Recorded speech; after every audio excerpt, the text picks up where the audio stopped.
Welcome to the Communication Mastery Podcast. I'm Mark Burlinson. We're tackling miscommunication with the power of understanding, and we're growing our mastery of the foundation of teamwork and all relationships. So, help me spread the word about stronger, more effective communication by inviting someone to listen with you. Then discuss what you've heard and give me your feedback so we can make this podcast even more valuable. This is episode 3, and this week I want to look at a concept that flows out of a little bit of what we talked about last week when we talked about retention. Because I've come across a concept that I think is fairly new, but it really fits with the ethos of our podcast here, where we are using our communication skills to strengthen business teams. You know, we're familiar with performance reviews, aren't we? Where you're looking back over the past, focusing on output, focusing on results. We're also familiar with exit interviews, where we can learn from departing employees. What did we get wrong? Or what would they change? What can we learn? But both of those are rear view mirror conversations. The opportunities that they present are behind you and not ahead of you. So I want to talk for a little bit this week about a thing I'm going to call a stay conversation. It's a proactive, informal, but a forward-looking discussion, something that's not looking in the rearview mirror of how did you do, or what were the results, or where did we go wrong, or what could we have done better. We're looking forward to understand what's keeping a high performer at your organization and what could potentially tempt them to leave. So we're looking ahead to see what we can learn. So unlike a performance review that's looking backwards at output, a stay conversation is looking forward. It's looking at environment. It's looking at engagement. It's looking at opportunity. So let's talk about the structure of a stay conversation. And if this feels like something you'd like to implement, then drop me a line after the episode and let's have a conversation together about how we could bring this to your organization. So the stay conversation needs to not feel like an interrogation. It's not, well, you want to frame it as a collaborative check-in. With whoever it is that you're meeting with. So you want to keep it relatively short, less than an hour, 30 to 45 minutes, and it wants to be separated from any salary review or performance review by at least a few weeks, if not a couple of months, so that it doesn't feel like this is to do with the numerical value that the person has or the performance that the person's producing. You're wanting to check in and to collaborate.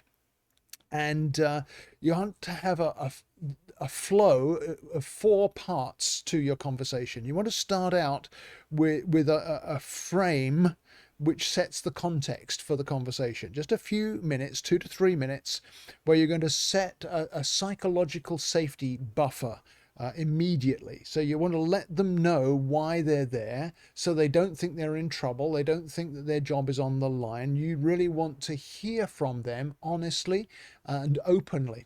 And so you want to say something along the lines of, hey, you're a critical part of this team's success. And I want to ensure that we're building an environment where you can do your best work, where you can feel fulfilled. So this meeting's all about you, entirely about you, what's working and what isn't, and how I can better support your career. So that's the starting point, and that creates a sense of safety right away, framing the context to enable them to trust the conversation. The second stage, a little longer, maybe 10 minutes, would be the discovery phase. So this is where we want to focus on what's currently exciting them, what's aligning with their strengths, what's anchoring them into the company. I'll talk a little bit more about that in just a moment. Then when you've had that conversation, then the third phase is what I might call the friction phase. What's testing them? So we've gone from what's working to what's rubbing, what's causing friction, what's testing them. And this needs to be, again, a good long part of the conversation, another 15, maybe even 20 minutes, because this is where the most trust comes in. You're looking for the small, quiet annoyances that are creeping in over time. The things that would eventually cause a high performer to reply to a recruiter's message if they got one in their inbox. So that we'll unpack that as well in just a second here. And let me just put the fourth part of the structure in place first before we move on.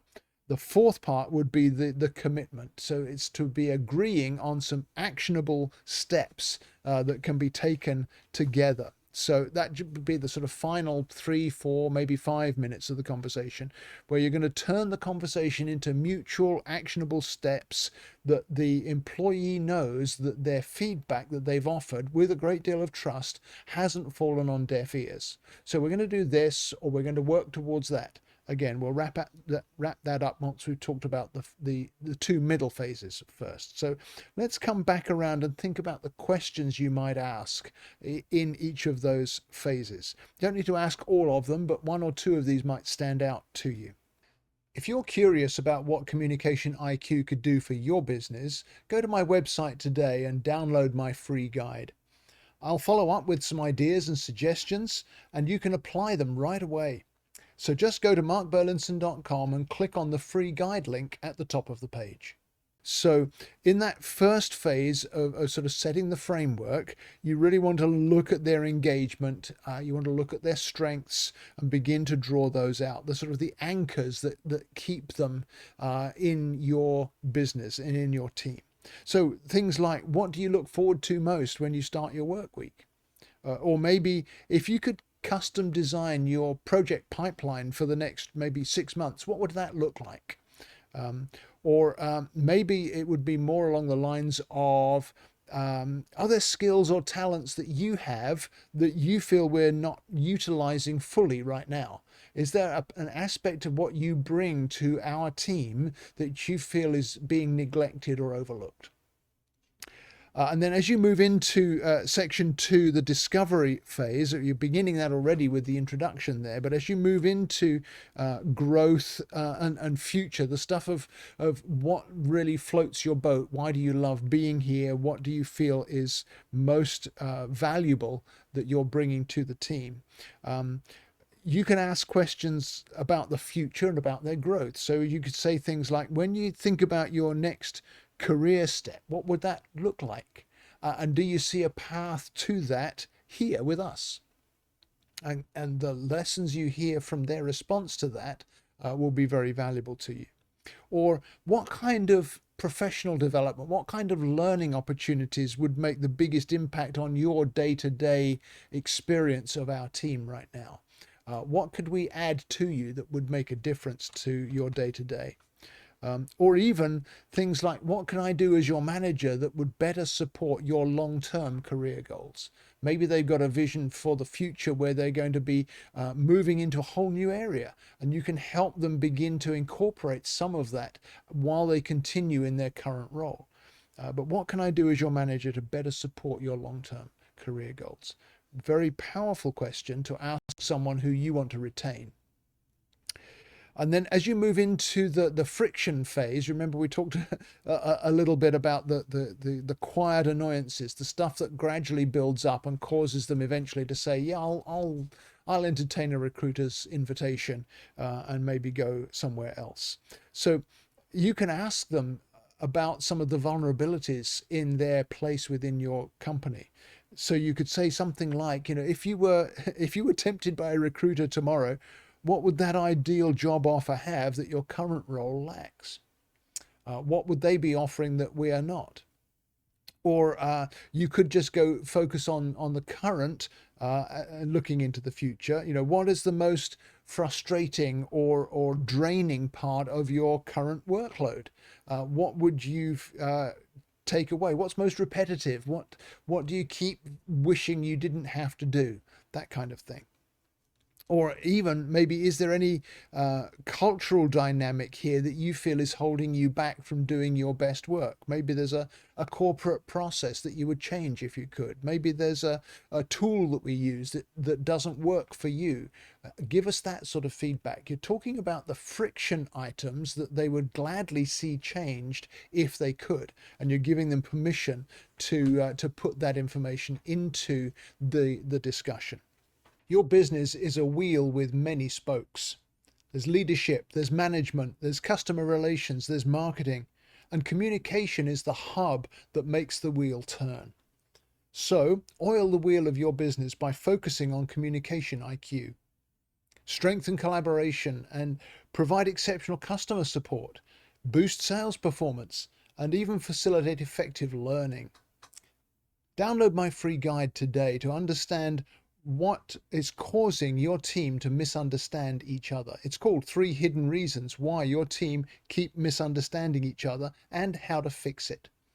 The link's in the information for this episode, so download it today and let's get your business moving forward faster and without misunderstanding.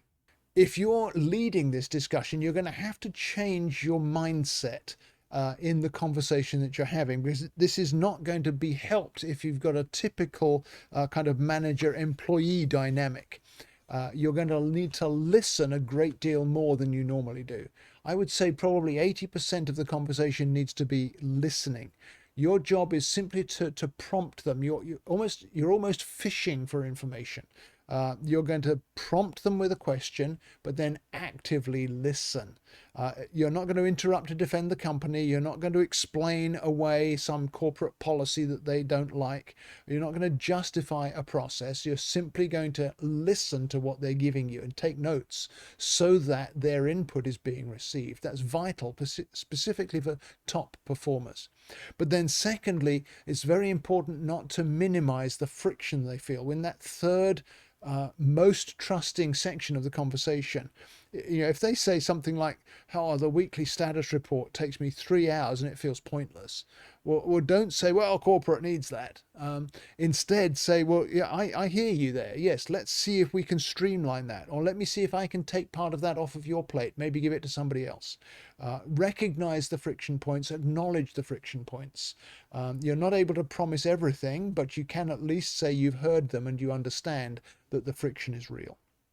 And then finally, follow through flexibly. We said that you're going to wrap up the conversation with some practical action steps for both of you. So you as the manager and the employee as one of your top performers are going to have steps you can take coming out of that conversation that are going to move you forward. And so you need to follow through. Within 24, 48 hours of that meeting, you need to send a brief wrap up to that person.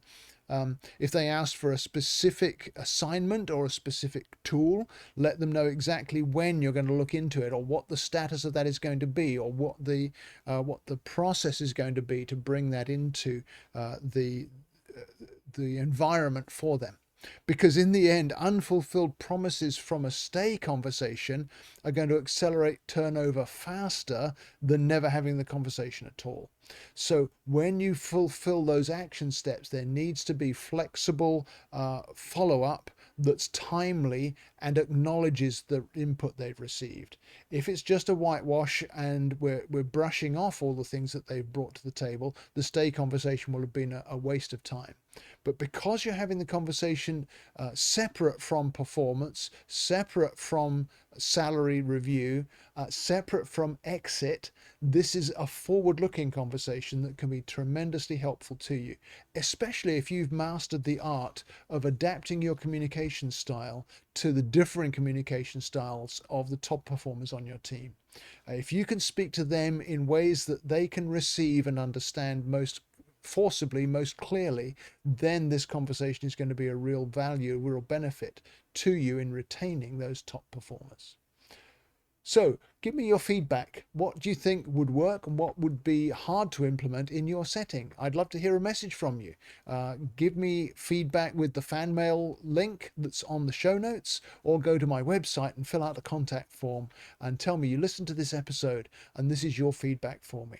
I really value your feedback, and I see every piece of feedback personally, respond to it as well. So give me your feedback. I'd love to hear it. Thanks for joining us this week. I hope that's been helpful, and we'll see you back here again next week for the Communication Mastery Podcast. I'm glad you've listened to today's podcast, and I trust that you're growing your communication mastery for the sake of your business and the sake of our community. It would mean a great deal to me if you'd leave a review to tell others what you think of what you've heard, but also give me your feedback. Tell me what you'd like to hear more of so that I can include your input in future episodes. I respond personally to every review and every comment, so please go today to your podcast platform and leave me a review, and I'll see you for the next episode. Thank you so much.